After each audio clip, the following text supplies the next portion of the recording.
পরিস্থিতি তো হুজুহাত। ইচ্ছা যদি থাকে নদীর স্রোতের উল্টা দিকেও সাঁতার কাটা যায়।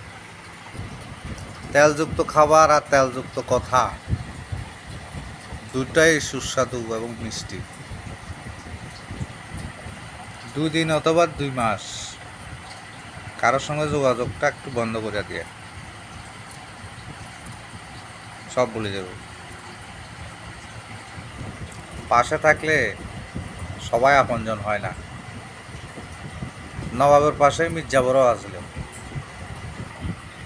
অর্থ থাকলে গোটা পৃথিবী সাক্ষাৎকার নিতে চায়, আর না থাকলে আপনজনও পরিচয় দিতে লজ্জা হয়।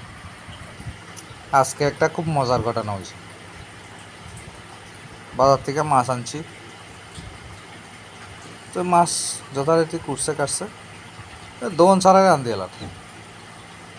কি মাছ এখন দোন ছাড়া রান্ধি হচ্ছে কারে দুমু কিনতাম। এখন তো সবসময় জলেতেই থাকে, কোনো রাত দেওয়ার কিচ্ছু নাই।